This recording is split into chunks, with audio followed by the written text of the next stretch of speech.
दो-तीन दिन बाद पाकिस्तान पीपल्स पार्टी को मौका मिल रहा है APC को होस्ट करने का, और वहाँ से हम उम्मीद रखते हैं कि सारे सियासी जमातें आखिरकार एक पेज पे आके इस हाइब्रिड रजीम से हिसाब मांगने को तैयार होंगे। हमारा पार्लियामान को पहले आज़ाद करना पड़ेगा, फिर हम अपना मुल्क को भी आज़ाद करेंगे। मुल्क आज़ाद हुए तो 73 साल हो गए, मगर बिलावल भुट्टो जरदारी एक बार फिर आज़ादी के लिए पुराज़्म बड़ा बयान दे दिया। कहा, पहले पार्लियामेंट फिर मुल्क को आज़ाद कराएंगे। असम्बली में हमारे वोट नहीं गिने जाते, हमारी आवाज़ नहीं सुनी जाती। आखिर हम कब तक इस पार्लियामान को रबर स्टैम्प पार्लियामेंट देखेंगे? APC में बड़े फैसले करेंगे, बुनियादी इंसानी हुकूक पर समझौता नहीं करेंगे।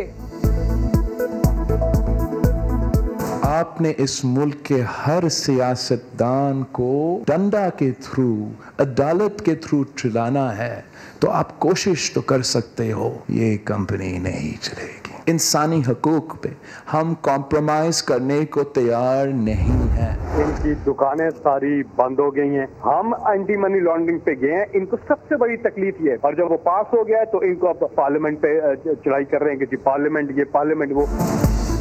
पीपल्स पार्टी को चाहिए था कि वो मनी लॉन्ड्रिंग रोकने के लिए कानून साजी में साथ देती, मगर ऐसा नहीं हुआ। सेनेटर फैसल जावेद का जवाबी वार कहा, इन्हें सबसे बड़ी तकलीफ यही है कि मनी लॉन्ड्रिंग रोकने के लिए इकदाम क्यों किए। हुकूमत दबाव में आई है, ना ही आइंदा आएगी। अली जैदी कहते हैं, कौम ने लिख लिया कि मुहब्ब वतन कौन है। ये पता चल गया कि प्रो पाकिस्तान कौन है, और ये इनके लीडर ये बिलावल और वो जो उनके साथ शहबाज जो प्रेस को बातें कर रहे एंटी पाकिस्तान कौन, वो ये सब पाकिस्तान बिल्ड हो रहे थे। इसमें प्रॉब्लम क्या था इनको, पूरी कौन को नजर आ रहा है अभी करते रहे प्रेस कॉन्फ्रेंस। मुख्तलिफ अदवार में डिक्टेटर्स ने अपनी मर्जी की अमेंडमेंट करवा के अदलिया को भी कमजोर किया। चंद लोग मुनसिफ की शक्ल में डिक्टेटर्स को आइन में अमेंडमेंट करने का इख्तियार दे दिया। ऐवान में अपोजिशन की मुखालिफत के बावजूद अहम बिल पास होने का गुस्सा। मियाँ शहबाज शरीफ को माजी में होने वाली तरामीम भी याद आने लगी। कहा, मुख्तलिफ अदवार में डिक्टेटर्स ने अपनी मर्जी से तरामीम करवाई, अदलिया को भी कमज़ोर किया गया। एहतसाब नहीं, इंतकाम की सियासत चल रही है। इंतकाम का नतीजा बहुत ही बुरा होता है। गुज़िश्ता रोज़ वज़ीर आज़म के नवाज फैमिली से मुताल्लिक़ बयान को गवाल मंडी के लोगों की तज़हीक़ करार दे डाला। इनकी शरीफ की फैमिली, अब इनकी फैमिली देख लें, इनकी फैमिली ऐसे नहीं लगती कि ग्वाल मंडी में बड़ी हुई है, लगता है ये बकिंगम पैलेस में बड़े हुए हैं सारे। आप ग्वाल मंडी हो या कोई और इलाका हो पाकिस्तान का, उसको आप हकारत की नजर से देखें। मुझे शर्म आती है कि मैं ग्वाल मंडी में बड़े बड़े नेक लोग रहते हैं। नवाज शरीफ को वापस लाया जाए। इस्लामाबाद हाई कोर्ट ने अल अजीजिया और एवनफील्ड रेफरेंसेस में नाकाबिले जमानत वारंट गिरफ्तारी सेक्रेटरी खारजा को भेज दिए। नवाज शरीफ का जाती उम्रा लाहौर और एवनफील्ड अपार्टमेंट्स लंदन का पता दर्ज। 22 सितंबर तक बरतानवी हाई कमीशन के जरिए वारंट्स की तामील करवाने का हुक्म। नवाज शरीफ साहब ने आना, उनके लिए इतनी जुर्रत नहीं है उनमें। बुज़दिल लोग हैं ये, जेलें नहीं काट सकते। जेल थोड़ा बहुत आसफ जरदारी काट लेता है, इनमें हिम्मत नहीं है जेल काटने की। नवाज शरीफ में वतन वापस आने की हिम्मत ही नहीं। शेख रशीद अहमद की एक बार फिर पेशगोई। कहा, नून लीग से शीन का निकलना तय है। कल कानून साजी से NRO को दफन कर दिया गया। APC में कोई बड़ा फैसला नहीं होगा, ऑपोजिशन सिर्फ जलसे कर सकती है। कल पेश की जाने वाली तरमीम हमने ही हुकूमत को दी थी। लीगी रहनुमा मोहसिन शाहनवाज रांझा का बड़ा बयान। कहा, वोटिंग के दौरान बंदे पूरे करना पार्टियों की जिम्मेदारी होती है, मगर हुकूमत के अपने अराकीन भी गायब थे। नून लीग के सेनेटर्स की गैर हाजिरी पर तबसरा भी किया।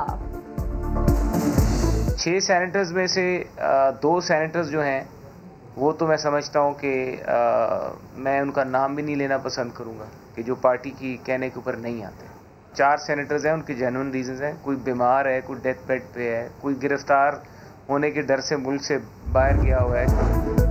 आसिफ अली जरदारी की मुश्किलात मजीद बढ़ेंगी या मिलेगा रिलीफ? पार्क लेन, मनी लॉन्ड्रिंग और ठट्टा वाटर सप्लाई के ज़िमनी रेफरेंस खारिज करने की दरख्वास्त पर फैसला महफूज। एहतसाब अदालत कल बड़ा फैसला सुनाएगी। जरदारी के वकील फारूक एच नाइक ने रेफरेंसेस को नैब की बदनीयती करार दे दिया। हमारे पास एक है एसेट रिकवरी यूनिट, यानी जो भी हम करप्ट लोगों की पैसा रिकवर करते हैं, मैं सोच रहा हूँ कि कानून पास करके वो सारा जो पैसा है वो सब तालीम की तरफ डायरेक्ट कर दें।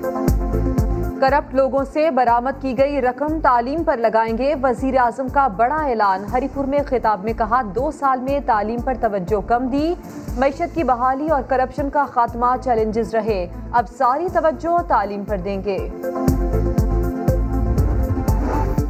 मोटरवे ज्यादती केस का मरकजी मुल्जिम क्रिमिनल मोस्ट वांटेड बन गया। पंजाब पुलिस 8 दिन बाद भी खोज न लगा सकी। मुल्जिम का शनाख्ती कार्ड ब्लॉक करने के बाद ब्लैक लिस्ट भी कर दिया गया। खातून समेत 5 रिश्तेदार जेर हिरासत। मुल्जिम का 2 दिन पहले इन अफराद से राब्ते का इंकिशाफ, पुलिस ने पूछगछ शुरू कर दी। समा की कोशिशें रंग ले आईं, लाहौर की तालिबा को कत्ल और ज्यादती की धमकियां देने वाले बाप बेटा गिरफ्तार। फयाजुल हसन चौहान ने समा का शुक्रिया अदा किया। मुख्तलिफ टीवी चैनल जिसमें समा का जो वो नया दिन प्रोग्राम में अब्दुल्ला जावेद हैं, उन्होंने भी जनाब राब्ता किया और इस पे प्रोग्राम हुए। बाकी टीवी चैनल्स ने भी इसके ऊपर बड़ा इसको हाईलाइट किया। पाकिस्तान का 9/11 सानिया बल्दिया केस, इंसदाद दहशतगर्दी की अदालत ने केस का फैसला मौखिर कर दिया। अब 22 सितंबर को सुनाया जाएगा। जिंदा जलाए गए 259 अफराद के लवाहिकीन को इंसाफ के लिए मजीद इंतजार करना होगा। इस्लामाबाद में बढ़ते जराइम और गुमशुदगी के वाक़यात। इस्लामाबाद हाई कोर्ट ने मुशीर दाखिला शहजाद अकबर समेत आला हुकाम को तलब कर लिया। पीर को पेश होने का हुक्म। सरकारी अफसर की गुमशुदगी केस में रिमार्क्स दिए कि लोगों के घरों पर डाके पड़ रहे हैं और पुलिस सिर्फ एलीट क्लास की खिदमत पर लगी हुई है। नेपरा में के इलेक्ट्रिक के टैरिफ में इजाफे की दरखास्त पर समाज शहरी ने के इलेक्ट्रिक की हेराफेरी का भांडा फोड़ दिया। कहा जिन औकात में बिजली महंगी होती है के इलेक्ट्रिक उस वक्त लोड शेडिंग नहीं करती। नेपरा ने तहकीकात का ऐलान कर दिया। नेशनल पावर रेगुलेटरी अथॉरिटी का भी शदीद इजहार बरहमी। कहा इन हालात में के इलेक्ट्रिक नहीं चलेगी। शुगर स्कैंडल की तहकीकात में FIA ने जहांगीर खान तरीन और उनके बेटे अली तरीन को तलब कर लिया। अली तरीन को 18, जहांगीर तरीन को 19 सितंबर को रिकॉर्ड के साथ FIA लाहौर ऑफिस पेश होने की हिदायत। मुश्तरका टीम मनी लॉन्ड्रिंग और शुगर मिल्स फ्रॉड से मुताल्लिक तहकीकात करेगी। जहांगीर खान तरीन ने FIA के इल्जामात को झूठ करार दे दिया। और एर्तुगरुल गाजी के सिपाही दोआन पाकिस्तान में मौजूद तुर्क अदाकार जावेद कहते हैं पाकिस्तान आकर बहुत अच्छा लगा, सबसे बेइंतहा प्यार और मोहब्बत समेट रहा हूँ।